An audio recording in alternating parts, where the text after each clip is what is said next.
Assalamualaikum warahmatullahi wabarakatuh.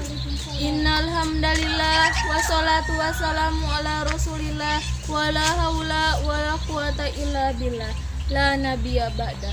Yang terhormat Khodimul Pondok Riyadhah Kalam Sipa Banten Indonesia, yakni Al Ustadz Ruyatman Permana SPD.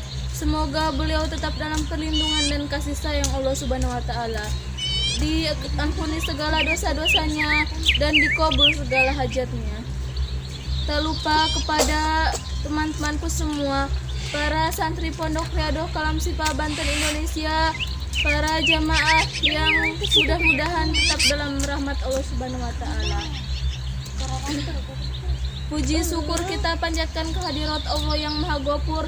Salawat serta salam semoga tercurah limpahkan kepada Nabiullah tercinta, yakni baginda alam Nabi besar Muhammad Sallallahu Alaihi Wasallam, kepada para sahabatnya, keluarganya, tabiin tabiatnya, serta kita selaku umatnya sampai akhir zaman.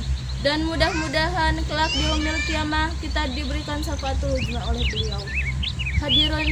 Hadirin rahimakumullah, berdirinya saya di sini, saya akan membacakan muhadharah. Akan bermuhadharah dalam kitab Fadilah Amal.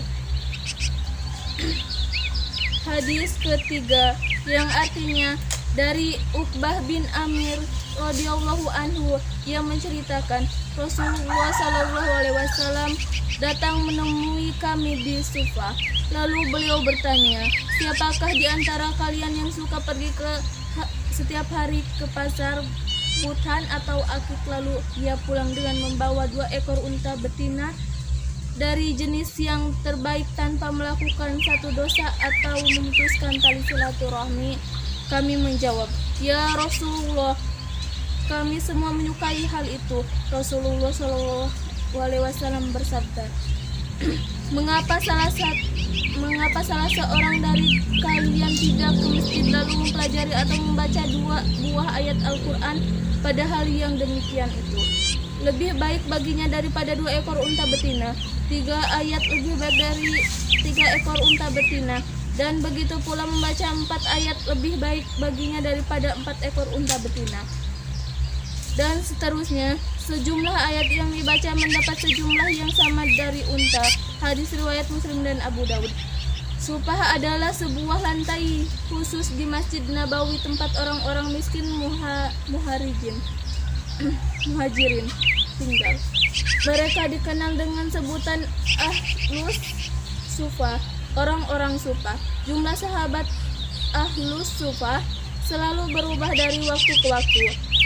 Alamah Suyuti radhiyallahu anhu telah menyusun 101 nama sahabat yang meninggal di Sufah, dan ia menulis tentang mereka dalam risalah tersendiri. Sedangkan Buthan dan Akik adalah nama 2 buah tempat di Madinah sebagai pasar perdagangan unta. Orang Arab sangat menyukai unta, terutama unta betina yang berpunuk besar. Maksud tanpa melakukan suatu dosa adalah mendapatkan sesuatu dari orang lain tanpa usaha atau berkorban. Bukan harta yang bertambah melalui pemerasan, pencurian, atau merampas warisan sesama saudara. Oleh karena itu, Rasulullah Shallallahu Alaihi Wasallam menyatakan dalam sabdanya bahwa unta itu diperoleh tanpa berusaha payah sama sekali dan tanpa berbuat suatu dosa pun. Sudah pasti memperoleh harta dengan cara demikian lebih disenangi oleh semua orang. Akan tetapi Nabi Muhammad SAW menyatakan bahwa mempelajari beberapa ayat Al-Quran itu lebih baik dan lebih utama daripada mendapatkan semua itu. Hendaknya kita meyakini hal ini, bahwa keutamaan dan pahala mempelajari Al-Quran tidaklah sebanding dengan 1 ekor atau 2 ekor unta, bahkan dengan kerajaan seluas 7 benua sekalipun, karena semua itu pasti akan ditinggalkan. Jika bukan hari ini, tentu hari esok maut menjemput, semuanya terpaksa harus berpisah. Sebaliknya, pahala membaca suatu ayat Al-Quran akan bermanfaat untuk selama-lamanya. Dalam urusan keduniaan, kita dapat saksikan bahwa orang yang diberi Rp1 tanpa beban tanggung jawab apapun akan lebih senang daripada dipinjami Rp1.000 agar disimpannya, tetapi kelak akan diambil lagi, karena ia hanya dibebani amanah tanpa mendapat manfaat sedikitpun. Hadis di atas intinya adalah keingatkan kita akan perbandingan sesuatu yang fana dengan sesuatu yang abadi. Ketika seseorang sedang diam atau bergerak, hendaknya selalu berpikir apakah ia sedang berbuat sesuatu yang hasilnya sementara dan sia-sia atau sesuatu yang hasilnya kelak akan bermanfaat. Betapa rugi jika kita menggunakan waktu hanya untuk menghasilkan bencana yang abadi. Kalimat terakhir di dalam hadis di atas menyebutkan bahwa jumlah ayat yang sama tetapi lebih utama daripada jumlah untanya.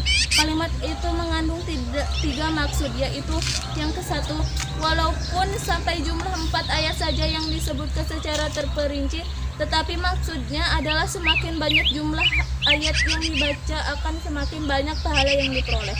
Dalam pengertian ini, semua unta sama, baik jantan maupun betina. Yang kedua, jumlah untanya sama dengan yang disebutkan dalam hadis di atas, tetapi untanya bergantung pada selera masing-masing. Ada yang menyukai unta betina, ada yang menyukai unta jantan. Oleh sebab itu, Nabi Muhammad SAW menegaskan bahwa satu ayat lebih berharga daripada seekor unta betina. Jika seseorang menyukai unta jantan, maka satu ayat lebih baik daripada unta jantan. 3. Jumlahnya tidak lebih dari 4, tetapi pengertiannya bukan saja lebih baik daripada unta betina atau jantan, tetapi lebih baik daripada keduanya. Jelasnya, membaca satu ayat lebih baik daripada sepasang unta jantan dan unta betina. Demikianlah seterusnya, setiap ayat lebih utama daripada sepasang unta.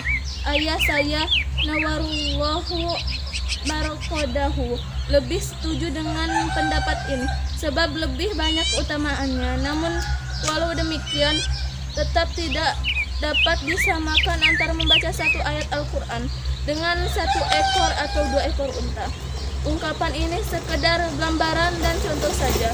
Sebelumnya telah saya jelaskan bahwa 1 ayat Al-Quran akan memperoleh pahala abadi yang lebih utama dan lebih baik daripada kerjasama seluas 7 benua yang fana ini.